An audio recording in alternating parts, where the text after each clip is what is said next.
Hello, my friends, and welcome to episode 173 of the Kiss Army Nation podcast. I'm one of your hosts, Pasquale Veri.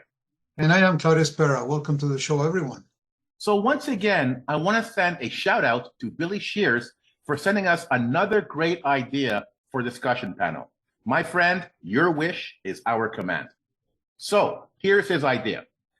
Many Kiss fans believe that Dynasty was where Kiss began to stray. And then, of course, came Unmasked and The Elder. So the band released Creatures in an attempt to get back on track, but at that point, it was too late.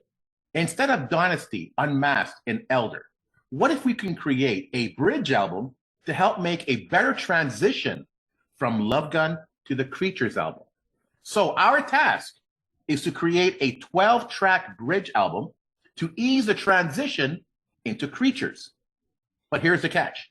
You can only use songs from Dynasty, Unmasked, and The Elder, and we can only use one song from the Killers album. This is a great idea, man. I love it. So what we're doing basically, it's rewriting history. So after we have created our bridge album, we're going to talk about how Kiss themselves have rewritten their own history. So to take on this challenge, we have Patrick de Montigny and Eric Mehta. Welcome to the show, guys. Nice to see you. Thank you for having me. Very happy to be here, as usual. We're going to have a blast, guys. So let's get right into it.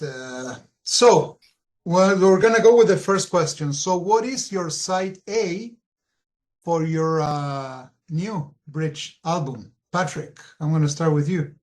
So, side one of that bridge album. Yes, sir. X-Ray Eyes. Mm-hmm. Magic Touch.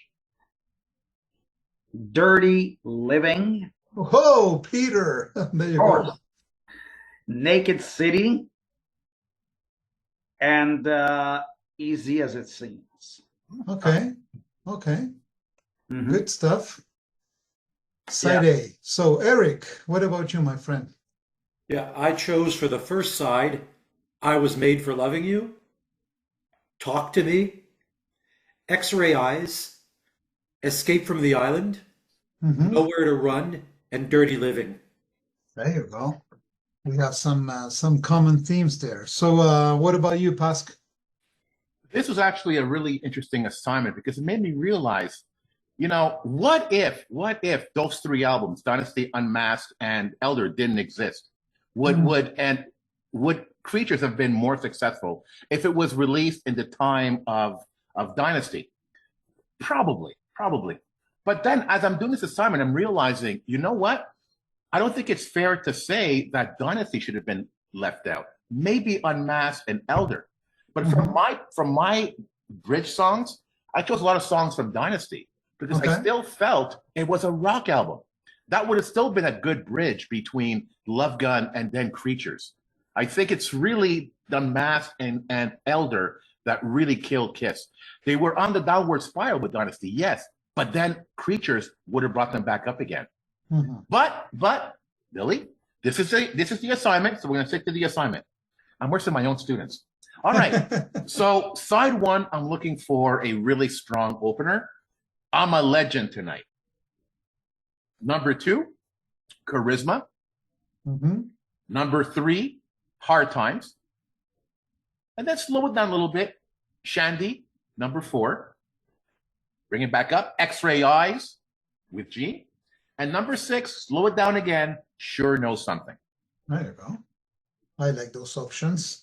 So in my case, I'm gonna kick it off with Nowhere to Run.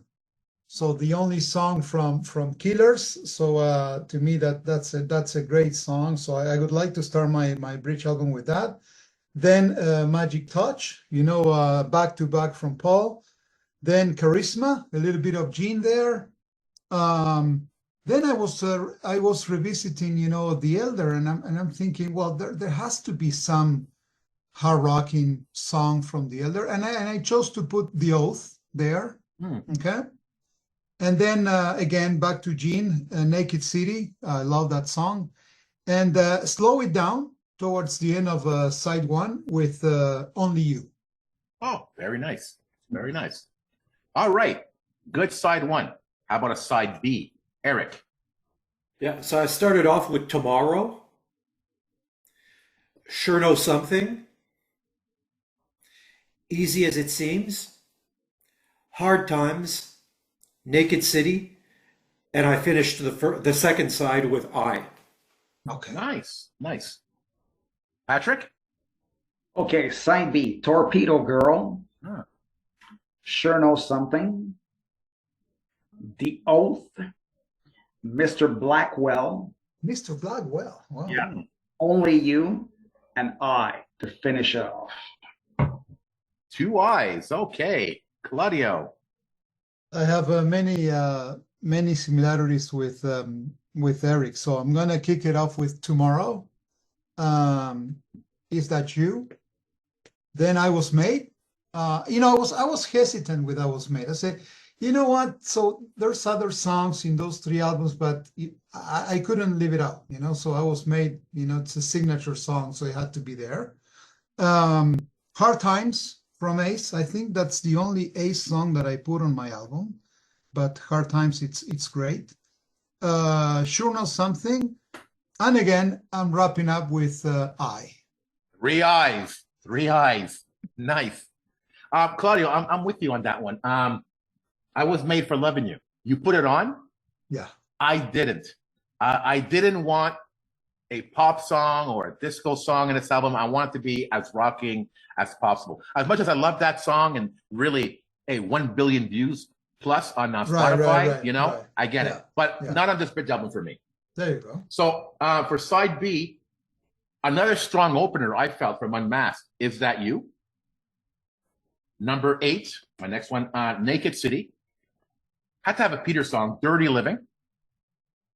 And then again, slow it down a little bit, A World Without Heroes. Mm-hmm. Two Sides of the Coin, had to put some Ace in there. And Four Eyes of Got It. Ended it with I. Oh, you too. Ended it with I. Absolutely. I love it. Absolutely. I love it. You know what? I was thinking. I don't know if we can do the math right away, but I love what you said at the beginning, Pasc, about how strong you think that Dynasty was, and you picked most of the songs. Well, I wouldn't say most, but many songs from Dynasty. So in your case, Pat, so how many did you get from Unmasked, and how many from The Elder and Dynasty? Okay, so if I'm gonna start with Dynasty, 4 from Dynasty. Yeah. Unmasked, only 3. And of The Elder, I got 4. 4 from The Elder. You, Eric, how's your balance there? So I have 5 from Dynasty. I have 4 from Unmasked, and 2 from The Elder, and 1 from Killers. I agree with Pasquale completely. Dynasty was the first album I bought. And even when it comes to I Was Made for Loving You, I kind of consider that the production is pop and it's disco, but if you listen to the 1992 version when they did the club tour, it didn't necessarily have to be pop or disco. So for me, that's a very rock album. I mean, there's 2 songs on there that kind of have a danceable beat. I Was Made for Loving You and Dirty Living. But, when people tell me, it's a disco album, and then I put on Hard Times or X-Ray Eyes or, there's very little disco on there, really. I mean, Unmasked by comparison is a pop album, and I have absolutely no problem with that album either. I actually love that album too. But Dynasty for me was not necessarily a pop or disco album. There might have been elements of the production that leaned that way, but I always thought it was a worthy successor to Love Gun, really.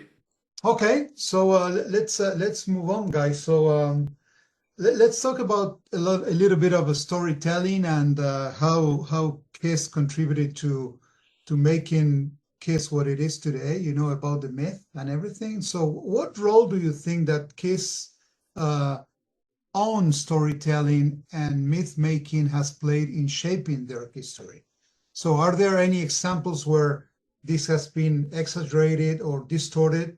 We all know that Paul and Jean, they were the main drivers of going into the press and telling all kinds of stories just to build up the hype and stuff.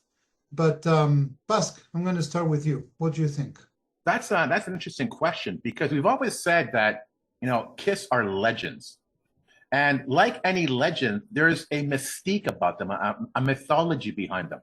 Like any of the Marvel superheroes, there's some kind of supernatural mystique and mystery about them. But then when you see behind the scenes, you see who the real people are. We don't want to see that, because there are heroes. We want to see the mystery, the mystique. And that's what I think Kiss was, and Kiss still is. And that's what I think Gene and Paul knew, that this is what the band is about. It's about this mystique. And I don't know if they exaggerated stories because it's that's how sellers do it. They basically exaggerate the product, or they're actually trying to create the myth. I believe it's more they're trying to just exaggerate the product. But in doing that, they created a myth around the band, which is still with us today. And it's cool because it's like, hey, did this happen? Did this not happen?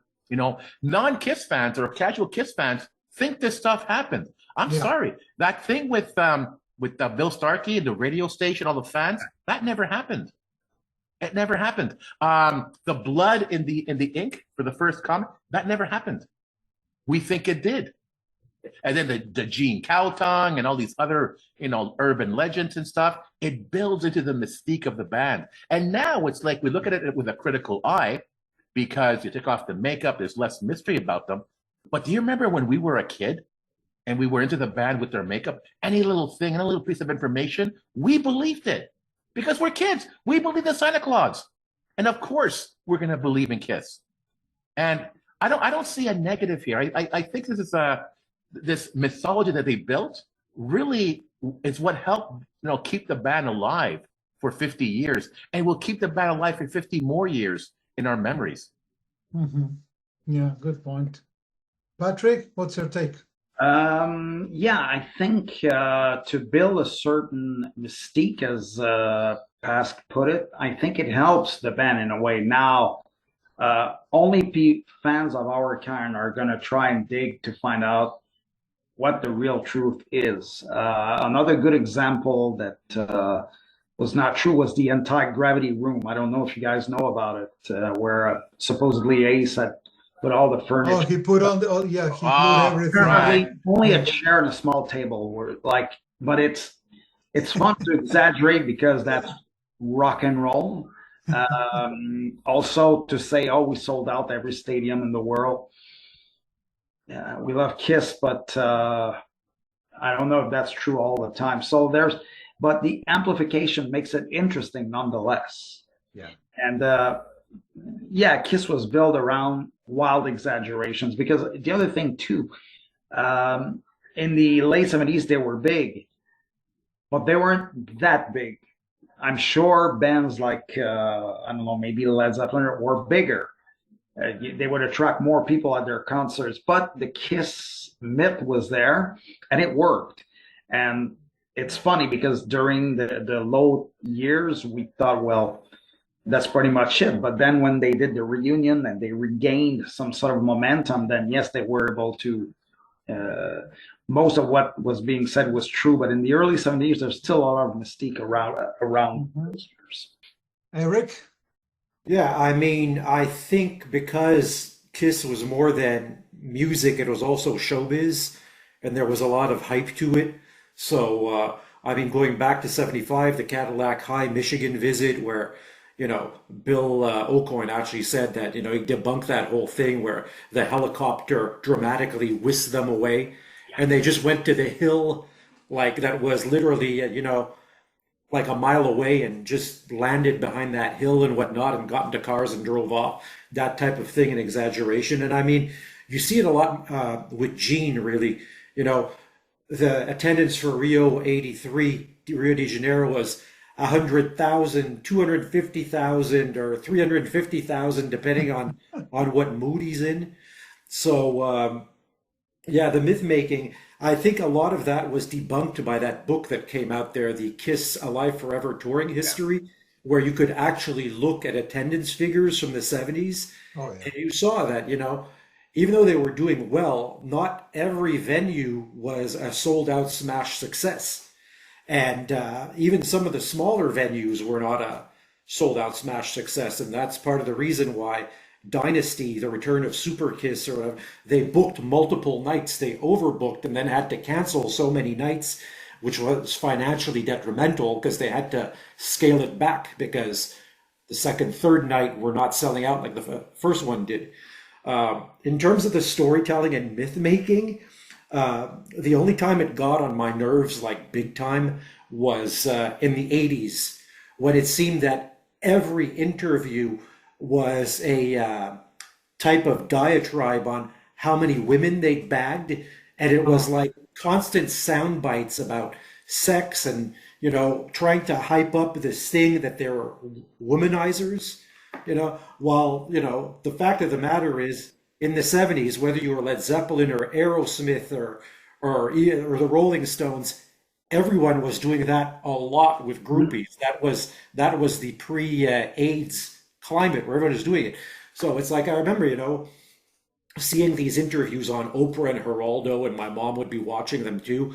And you'd actually be thinking, they're going to talk about the history of the band, but everything was kind of like Penthouse Forum type thing, but rock and roll version and kind of like scaled down. Same thing with the MTV. There always had to be like some sort of quote that was some sort of sexual double entendre. And now you rewatch those things and it's so cringy and uncomfortable. Yeah. So that's the only place where the myth making kind of like, for me, derailed my interest in the band.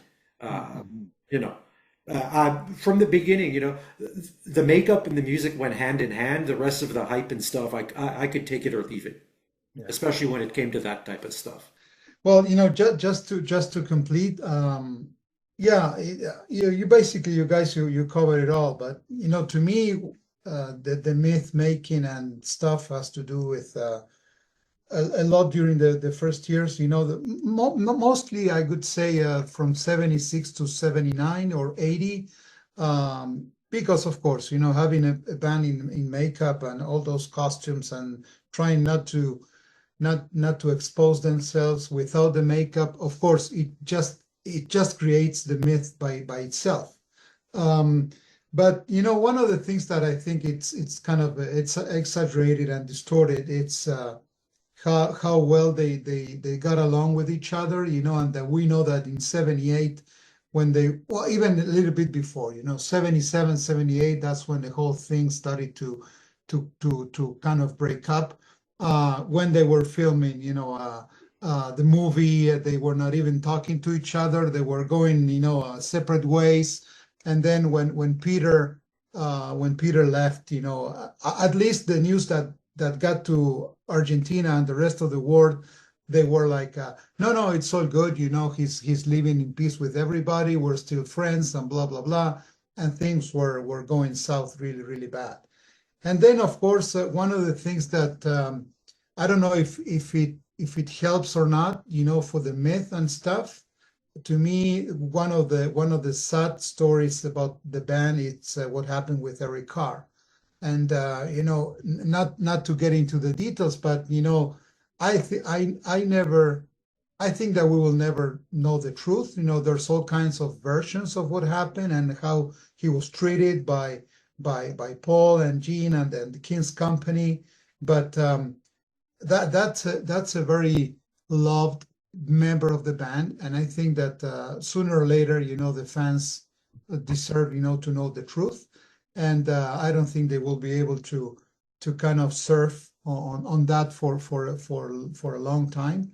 But yeah, it's I think there's a lot of it in Kiss. I don't know, maybe it's for other bands too, but I think with Kiss everything is magnified. Maybe because we know more, as Pat was saying, because we we have the tendency of going into the details, but I think they used it as a fuel to kind of make the band bigger than what it was. Good point, but don't we all do that, right? We're doing that right now with the introduction to this episode with our bridge album. We like to play with history. We like to play with the what ifs. It's fun, and that's part of the fun of this band, that we can do that. And for sure, Gene and Paul were doing that as well. And why not? Some of it, yes, it's cringy. Some of it is not. Like, we could be talking about a specific topic. People go, ooh, that's not exactly appropriate. Oh, that doesn't exactly work. Mm-hmm. Hey, it's hit and miss. And 50 years of that, you can definitely get a few misses. So I think it's cool that we can do that as Kiss fans. It elevates our experience of the band. But now, how do you think social media, though, has affected the way we consume and interact with history? Now it's all out there for everybody to see. That mystique is gone.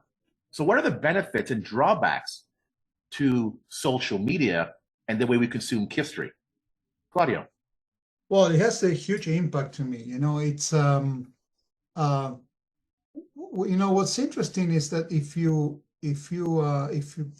let's say if you pick any boy or girl, 9 or 10 years old, watching some of the Kiss videos, live or shows or whatever, I don't think they will have the same impression that we had when we were 9 or 10, because now everything is so well known, so that there, behind that guy, there's they take off the makeup and they do whatever they want, and you see pictures of them all over the place. Now there's no, I think social media in the specific case of Kiss, it took out kind of the mystique and the mystery of what happened in the 70s. But that's normal. I think that now everything goes too fast. There's no time even for fantasizing with stuff. Everything is like, what you have a piece of the news, and 2 seconds later you already know if this is true or not. If there's a backlash on the news or not. There's people giving their opinions. Huge impact in the way history has been written and will be written, if there's going to be something written in the future. But I think 70s, big time, big benefits, a little bit in the 80s, but then big drawbacks. Since social media was so extensively spread out, around the world. Okay, Eric, what do you think? Well, I think social media has positive points and negative points. I mean, the positive points is, I think now that the whole Kiss thing more than ever is a fan-driven enterprise, and social media is really good at enabling that. You see a lot of these new clips from the 70s that are surfacing, and they're being shared on social media, and it kind of rekindles the feeling you had in the 70s when you first discovered the band. So it's kind of cool that way. There's a lot of books that are coming out, and there's a lot of projects that are fan-driven rather than being driven by the KISS organization. And how do you find out about them? It's through social media, and kind of like the publicity that's generated by social media. Even to the point where a few years ago there were actually tribute albums that were organized completely through social media. I remember when it was called KAOL, Music from the Folder or something, yes, if I remember correctly. I mean, what are the benefits and drawbacks to this? I mean, the drawbacks are that no matter what happens now with social media, it's going to be broadcast almost in real time or very quickly afterwards. Yeah. And then you have people that are armchair critics that are going to jump on it and start basically picking it apart. Whether it's Ace doing a solo show and having a bad night, and then the internet goes wild. And you see, we always said that they weren't a musical band and he sucks and whatnot. We saw it recently with Journey, with Arnel, the singer, who had one bad night in Brazil, and people were, practically asking him to step down and quit because he had one bad night, and a video that's taken through a a cell phone in a stadium full of 300,000 people is not a good representation of of what something might actually sound like. So, I mean, there's good things and bad things. The good things is the fan interaction. Pasquale touched upon it also. The bad thing is also, like you said, there used to be the mystique of not knowing our heroes, what's going on. And now, if Paul Stanley drops in at Starbucks or a cafe latte and whatnot, it's all over the internet, the pictures within 5 minutes, and there's really nothing they can do about it. And I mean, I'm sure you've probably seen some of the pictures where they look pretty disgruntled themselves, where they're with their wives and stuff, and either they're flipping off the camera or this or that. So, I mean, that's the drawback of social media. Pat, what are your thoughts? Yeah, the good stuff, as everyone said, is now everything's you see everything instantly, like Eric said. When there's a new clip, it's always fun to watch because that's what I'm into personally, like the unseen stuff and things like that, or interviews that never aired or that kind of thing. So for the rarity and the you have access to it like instantly, which is nice. The drawback for me is pretty much like if they do something wrong, it's going to be all over the place. Like, for instance, I remember going on a Kiss forum, I can't remember which, and someone had filmed the house where Peter Criss lives. I thought to myself, that's kind of creepy in a way. It's a bit like invasion of the privacy. And I didn't feel right watching this. I was like, no, I'm not going to watch this. But and the other drawback is that I miss when things were not instant. Like, I remember when Unplugged air happened, didn't air immediately, but when it happened, some people, hey, apparently Ace and Peter were there. You don't get that apparently anymore. It's like, it instantly, and that's it. So I kind of miss that. And you call friends, hey, did you hear about that? And there's no more of that anymore. It's all right there and almost in real time. So that is gone. And I always try to wonder what would it have been like if the internet would have been around in the 70s. Could Kiss could have kept the mystique like of them without makeup? I don't think so. Right. That's something totally impossible to do today. They wouldn't be able to pull it off. So there's good and bad, and I think I'm afraid to say there's more bad than good in that situation. Mm-hmm. We recently celebrated Craig's birthday last weekend. And we were talking, like, listen, we're getting older. We're starting to reflect, And we asked ourselves, if we could travel back in time and live our remaining lives in a particular era, where would it be? For me, it'd be the 70s. What an amazing decade. And like you said, Patrick, Kiss wouldn't have made it if they started off today and this social climate and this climate of the internet and, information at your fingertips. It wouldn't have worked. The times made the band what they are, and we got to celebrate them 50 years later. Kiss is like collecting.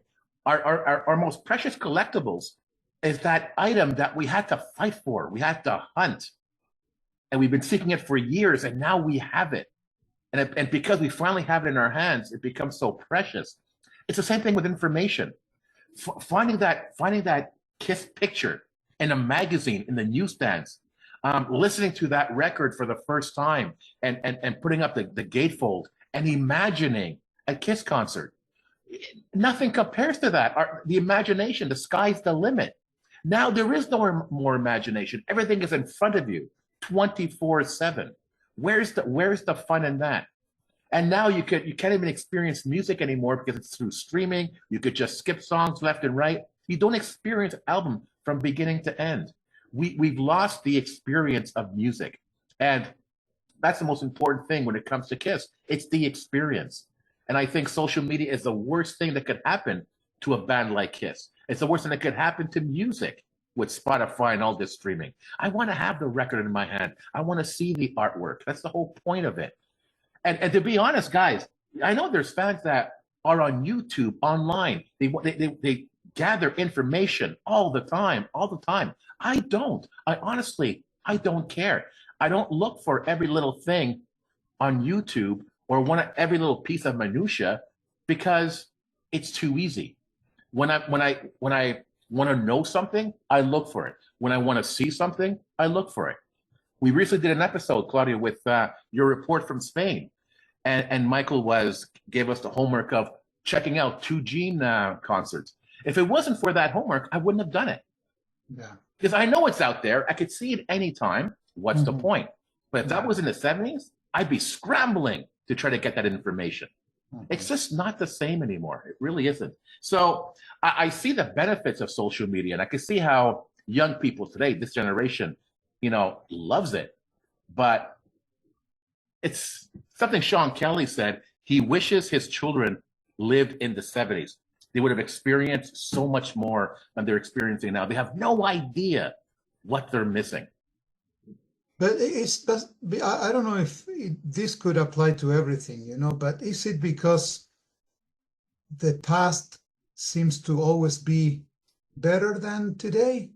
Are we looking at the past trying to remember how we were and how much fun we had? Because I think that young people today, I think they get the best out of everything, given the circumstances. Okay, what they have, phones, everything instantaneous, information at your fingertips, as you said before. But I'm wondering if this is because we would love to be back at that time, or if it's actually because it was better. You know what I mean? Is it the feeling that kind of comes back to you because we had so much fun and we had that innocence, that smelling the albums and the magazines and everything. But you know what I mean? Is it because it was better, or because we are kind of the outcast? We're off these times. I don't know. Adults are wise because we have experience. You can compare the two, right? A good example of what you're saying, Claudio, the resurgence of vinyl. Why do you think it's coming back? Why do you think it is back? People want that experience again. They want to experience music in that way again, in a way that kids today don't experience and don't even know about it. And even if they put on a record, oh, I hate this song, I have to go through the trouble of moving it. Why don't you sit through the song and maybe you're going to enjoy it? Why don't you just sit back and just immerse yourself in the artwork, let it take you somewhere. Yeah. They don't have that. And this is why I have a record player. That's why I got rid of all my CDs and put everything on record. It's a different experience. So I understand how, yes, maybe we're romanticizing the past. Don't we all? But it's not a bad thing. I'm just, I'm just kind of, we're having a chat, and I was thinking there's nothing negative against it. I love it. But for instance, if I see, what Eric does, sometimes he finds a magazine, at a store, and you can tell that he's so happy that he has found that, that magazine, and goes through it. Of course, maybe he can get the same information over the internet and see, and read anything in a matter of minutes. But when you get that magazine in front of you, that's a special, man. And I think that it's still there with us. I don't know.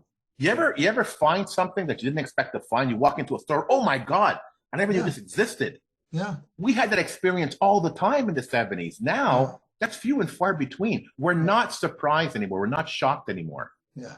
You know what I'm saying? And that's, I think, the big difference. Eric, Pat, anything you want to add? No, you're absolutely right, Pasquale, because even going back to what we started discussing, once I completed all of my domestic releases, vinyl, I'd bought all of them in the early 80s. We actually took a trip to Plattsburgh, and Plattsburgh back then had three major record shops. They had Peacock Records, which was independently owned and had a lot of imports. They had two chains. One was Tape World and one was Record Town. And I walked into Record Town at Champlain Center North.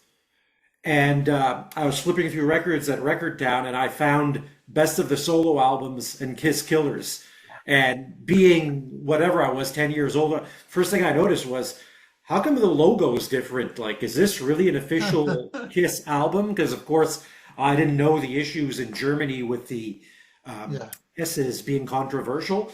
And then I was like, what is this? Of course, the songs from the solo albums I knew, but I turned over Kiss Killers and I was like, I'm a legend tonight, down on your knees. I don't know. So it's like, basically, it ruined the whole vacation in Plattsburgh because I just wanted to go home and hear what the songs were going to sound like, type thing.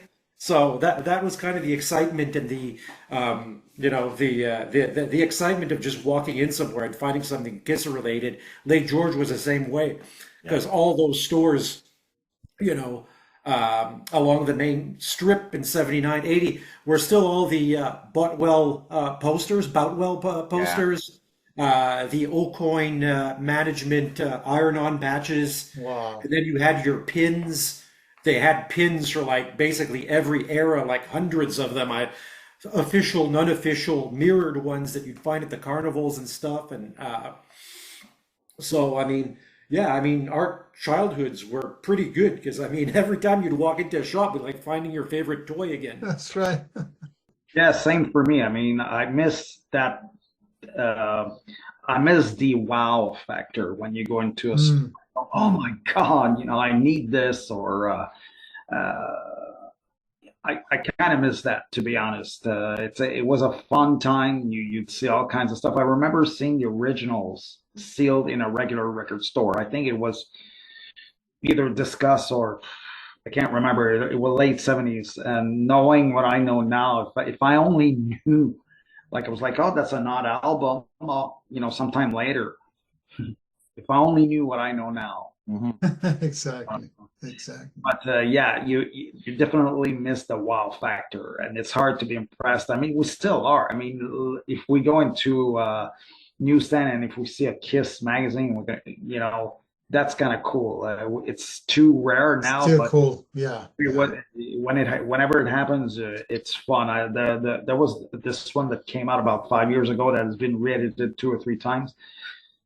It's an okay magazine, but just for the fact that, a Kiss magazine, that's cool.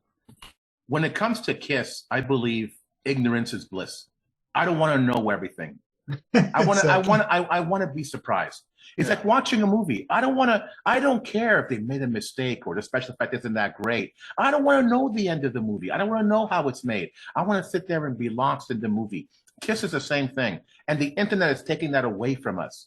It's the same thing for if a blockbuster movie comes out, you better go see it the first week, because after that it's going to be spoilers all over the place. You can't help it. I can't stand that. It's the same thing for music. Same thing for Kiss. How about you guys? So when you're about to go to a concert, do you check the set list before? No. Okay, Never. same here. Yeah, Never. yeah. Not really, because again, I remember for the Revenge tour, the arena tour being, when I saw Toronto 2 days before Montreal, I go, oh my God, Christine 16. Oh my God, they're starting with Creatures. Oh my God, they're doing this. Wow. So if you get the set list in advance, kind of spoils the surprise. Oh yeah. Exactly. So speaking of that, so how do you think history will continue to evolve and be written in the future, if any history? We'll see. So Eric, what's your take on this one? I think honestly, it's up to the fans at this point to keep it going, and it's whatever it means to that fan at that point in time. A lot of it's easy to self-publish books now, so a lot of people are writing their own books about the experience of growing up as a Kiss fan and what it meant to them, and you can kind of relive by proxy your own experiences by sharing theirs in a literary format. In terms of how do you think history will continue to evolve? I mean, there'll be things. I mean, I heard a couple of days ago that they're progressing with the Kiss biopic in 2025, that it's no longer going to be Netflix, it's moving to another platform. Oh, yeah? Okay. Yeah. There's already red flags, though, for me, because the plot synopsis said that it would be the story of how Gene Simmons and Paul Stanley changed the course of rock and roll history. So right there, it's going to be kind of like, as it always has been, controlled by Paul and Gene, with Peter and Ace, being relegated to the shadows or incidental players. So, I mean, for people like us who really have studied the history and were there, do we really even have that much interest in seeing it? I'll see it like I saw the Casablanca Records biopic or the Neil Bogart Yeah. biopic, just out of interest. Am I super excited about it? No, because I know it's going to be the same spin we've been fed now for the past 30 years, where, everything that Gene and Paul touched turned to gold, and everything the other two did was kind of a hindrance and wasn't helping and stuff. And, it gets tiresome. So I look to the fans, and I mean, even the recent book there, Raise Your Glasses. Yeah.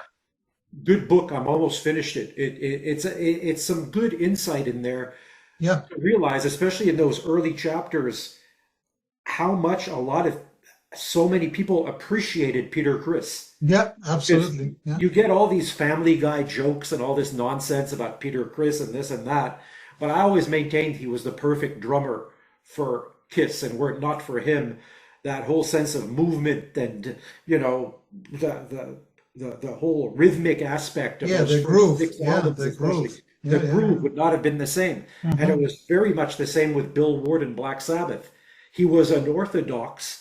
He was a powerhouse in what he did, but for Sabbath, it worked. But you listen to some of those fills and you listen to, it's kind of left field. And same thing with Peter Criss, like, what's he doing? Yeah. But man, you listen to those albums now and it just worked so well. It might not have been technically brilliant, but it was intuitive. And I think that's really what connects with listeners. So all this to say, I think Paul and Gene will continue, especially now that, Ace and Peter are decisively out of the picture. They'll continue with that spin that, they created Kiss and they created that and this, and, they found a proverbial pot of gold at the end of the rainbow. And so I think it's up to the fans to search for their own truth and to keep things going with the vintage footage and the books and stuff. And that's how we'll keep writing history. There you go. Awesome. Patrick? Yeah, I agree with Eric. It's up to the fans to maintain it. And so far, I think we've been spoiled because you've got the hottest brand in the land book, which for someone who likes to collect like me is just like pure gold. Also, the Demons of Rock books. Wow, that's so cool. You need dedicated fans like Alain and Pierre to that out. And my God, this is just phenomenal stuff. I mean, talk about eye candy. Now, I wish for the biopic, I'm not that excited for the very reasons that Eric brought up. But give me some live releases, give me some vintage stuff, or even, give me an off the soundboard of the Asylum tour just for the novelty of it. I'll be a happy camper. The fans can maintain it, but I think now that Kiss has been sold, we need some products, and it was a good start with that stuff, but we need more, I believe. And I know there's room to re-editions, box sets and everything. We need that. We absolutely need that. So I think history will go on as long as the fans do it, but not just the fans, also the band as well. I agree. Ask. Okay, I'm going to say something controversial. Ladies and gentlemen, Kiss is over. They're done. They're finished. All we have left are the memories. That's how the future of Kiss will continue to evolve, through our memories. And Claudia, you've heard this a million times as well, right? We're getting so many compliments about our show, specifically about the fan profiles. People love to hear everyday fans and their experiences. That's how the Kiss mystique and legacy will continue, through us, through Neil Davis and Kiss Cancer Goodbye, doing major events like that. The amazing things Kiss Army Spain is doing, that incredible book they put out from Madison Square Garden. My God, what a memory of the final show, the whole New York experience. That is just a treasure to me. It's incredible. That's what we need. And those memories come in the form of, hopefully, box sets, off the soundboard, remastered records, maybe even merchandise. But you know what? I don't think Kiss should try anything new. More controversy here.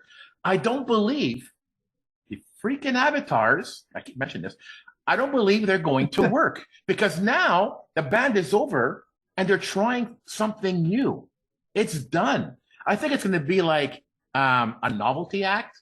We'll be curious. We're going to go see it, and then it's done. That's not what we want. We want the memories, and we want those records, that merch, these books that will bring back memories of the band. And as long as we have fans that do that, Kiss will never die. There you go. Well said. Well, I'm with you guys, but as Eric was saying at the beginning, it's up to the fans. But I'm also, very close to what Pat is saying. To me, how much more stuff can fans put out if Kiss doesn't show any signs of life? And I mean, if they don't release any box set, if they don't release any off the soundboard, if they don't do anything, related to music, which is what we want to listen to those, we want them to open the vault and, start releasing stuff. If they don't do it, of course, there's going to be books, from fans, and there's going to be podcasts, and there's going to be, numerous things.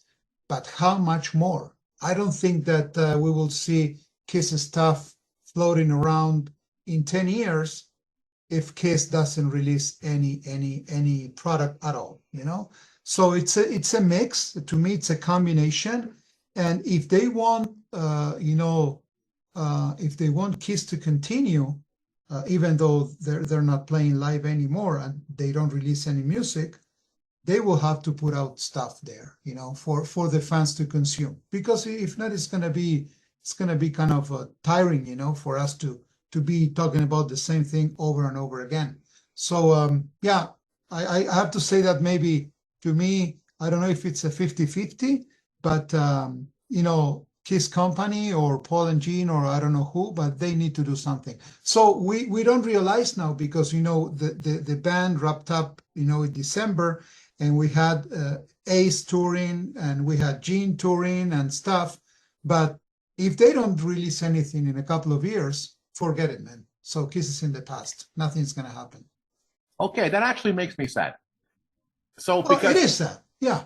Yeah, because basically what you're saying is there can be an end to this, but Kiss has to keep it going. The Kiss machine has to keep going, or this is gonna die. No matter what fans do, this is gonna die. Yeah, well, that's what they always did. They wanted to have Kiss products, all the time in the market so that people could continue to consume, and they created this huge fandom. Like us, talking about these guys after 50 years and, releasing books and everything. But if they go silent completely and all we have is the avatars, I think it's done. Okay.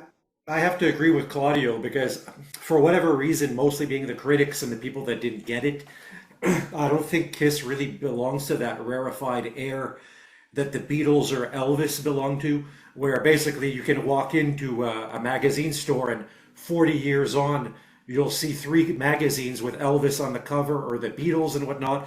The mere fact, that now Kiss is over and already you don't see them on the covers of magazines anymore. Right. And now, I mean, I'll put them in the same category. Aerosmith has been forced to retire. You don't see Aerosmith on the cover of magazines anymore. You don't see Aerosmith special magazines. So, there's that elite class of band like, the Rolling Stones, the Beatles, Led Zeppelin, Elvis Presley as an artist that have, survived the test of time because the demand is there. And it's so huge that if you put out anything Elvis related or Rolling Stones related, it's going to sell like hotcakes. Yep. It's a lot of different things. It's the fact that Kiss went on for so long and they lost a lot of their core fans along the way while gaining new ones. And a lot of the new ones don't have that attachment, of course, to the nostalgia that we do because they caught on. They started in 2006. So for them, they find out a magazine just came out from 73 to 79. It's not even the lineup that they're familiar with. Mm-hmm. So I think that's something that works against us. And I think that Claudio is correct, that as it is now, like Pask said, you know, it's over. And I think it's going to become more and more painfully evident that it's over. And within 10 years, I think the well will have run dry in the sense of how many picture books can you put out, how Right. many books, you know, when there's nothing new happening. Do you think Kiss will gain more fans post End of the Road, or are we going to dry out eventually? Pat, what do you think? My feeling is that I'm not sure they're going to gain many new fans. I mean, they will, but you know, like very little, very few. Or maybe people like us who have children Yeah, that's right. make Family. their Yeah. children Yeah. fans. Yeah. That may be, but for the Mm. rest, I'm not so sure. Uh, And I mean, if they are, it's not going to be the same way we did. Maybe, you know, Yeah. maybe in 5 years from now, a parent will take, you know, an 8-year-old kid to go see the Avatar show. And the kid will say, "Oh my God, this is a," but to that kid, the Kiss Avatar show would be no different than a Teenage Mutant Ninja Turtle Avatar show. Right. Because they're seeing characters, they're seeing magic, they're seeing all this Hmm. stuff that we got a preview at Madison Square Garden. Will Hmm. that be enough for that 8-year-old kid to go on Spotify and revisit the entire discography and start listening to them every day? I don't think so. Claudio, what do you think? Well, you know, I think that for each one of us, Kiss will always live, you know, inside of us, and we will have our own history till the day we die. That's no doubt there.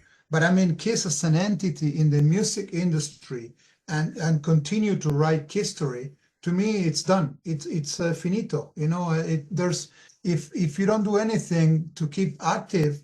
Um, that's it. So so you were asking about new fans.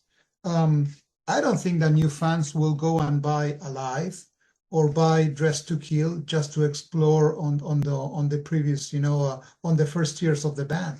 Um, and that's actually it's interesting because nowadays, you know, the concept of fandom is so different. You know, we talked about this before.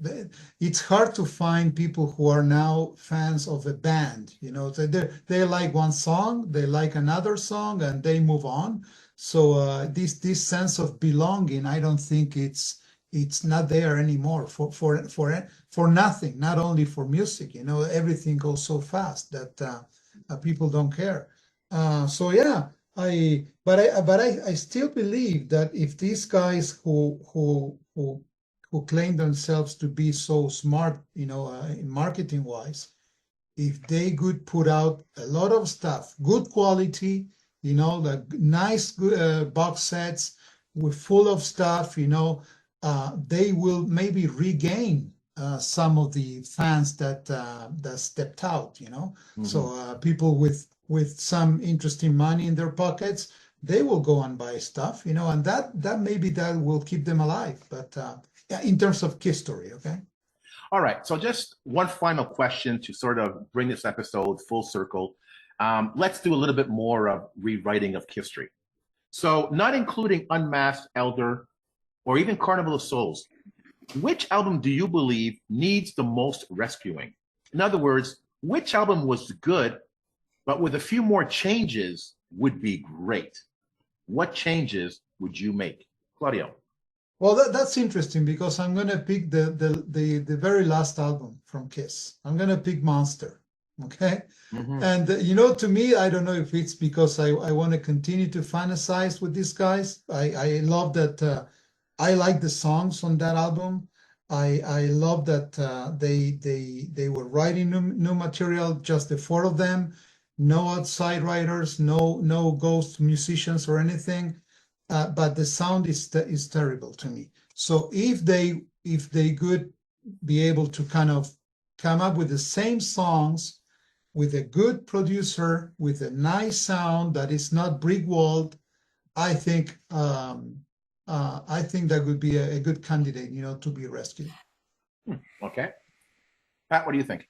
To me, I think it would be Hot in the Shade because I remember when I got that album, I believe I told that story before, so sorry for repeating myself. I came back from a Jethro Tull concert, and of course, I couldn't go to bed without listening to it. I had the vinyl, And once I was done listening to it, I said, okay, two things.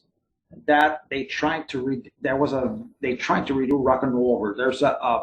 They tried to redo that. Only problem, too many songs. I get that they tried to give people their money's worth, but at the same time, part of me feels that no, do get rid of a few tracks. You Love Me to Hate You, Ring My Body, which I'm not going to comment, and better production. Production is key. If you have a production that has an awesome sound and heavier guitars, we might have had another classic non-makeup record. It took another record to bring them there, but the return could have happened earlier if Hot in the Shade had been less songs, better produced, in my opinion, because it had that vintage feel to it. All right, Eric, what do you think? Well, I was going to pick the exact same album that Pat did for the exact same reasons, so I'll actually change my choice to Crazy Nights, which I was listening to today, because Crazy Nights is pretty much as far removed from the original Kiss sound as you can get, as far as I'm concerned. They kind of went overly glossy, and I think part of the reason for that was Ron Nevison, who kind of had a tendency to put the gloss on no matter what he was producing. Even if you listen to the Ultimate Sin album by Ozzy compared to Bark at the Moon, Diary of a Madman, it doesn't sound like the same artist because it's just so glossy and overproduced. So I would like to see Crazy Nights with a different producer. And also I believe that with a bit of tweaking of the songs, because I'm not really a big fan of No, No, No, Bang, Bang You, and When Your Walls Come Down. But you have to keep in mind that around that time, there were demos going around of songs like Sword in the Stone that were absolutely killer. So I think it's also part of the producer's job to choose the songs. And I think that Ron Nevison was producing with a very keen ear to pop and to try to go for like the most trendy thing, like that guitar intro to No No No was pure Eddie Van Halen ripoff. So it was kind of like, it was Kiss, but it was a bit of Bon Jovi, and it was a bit of Def Leppard, and it was a little bit of Van Halen, and just not enough Kiss. But the songs were good. There were good songs on there. I mean, I think Hell or High Water is a great song. I like Good Girl Gone Bad. The singles, I think, were fantastic. I mean, for an upbeat pop song, it's hard to beat Turn on the Night. Turn on the Night is awesome, yeah. I mean, you can say, it's 80s cheese, which a lot of people would say, but a song like that comes on, and it's hard not to get into it, tap your foot, want to sing along. And that's kind of what Kiss always was. I think Kiss are the kings of being anticlimactic. The Kiss experience is like watching a big action movie from beginning to end, nonstop action with a really bad ending. And that's what happened. And that's what happened at the New York show. I can't believe it ended that way. And the same thing with the records. And Claudia, I'm with you on this one. Monster could have been or should have been their swan song, but I don't think the band thought that would be their final album. Yeah. But now that it is, I think they should take that album and start over. I like that album, don't get me wrong. I like that album. But take that album, start over, and make it their swan song. That album to finish Kiss music. Take those songs from the past demos. Take Sword and Stone, these classics, put it on this album. It would be incredible.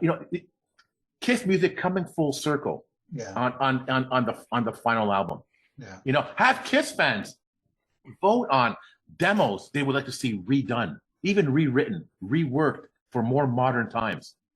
They could have come up with one incredible record, and come up with this song at the end to close everything out. Yeah, it would have been amazing. But no, we get Monster. Okay. You're too romantic, man. You're too romantic. That's what happens. But as you were talking, I was thinking that another big missed opportunity was with Psycho Circus. Oh yeah. So they were the four originals back, and they could have done something epic, and actually the band could have continued with the original lineup if they had done something better than that. It's incredible. It's incredible. Yeah. But I agree with Pas, because basically that's what Van Halen did with a different kind of truth. Now, granted, Yeah. the critical reception was mixed, but for fans of Roth era Van Halen like me, that album was a dream come true, because it's new songs, but really they're songs that were from the 70s that they'd written back then that they retooled and they put together for this album. And a lot of people said, well, why didn't they write new stuff and whatnot? It's kind of like a cheat. They went back to that stuff.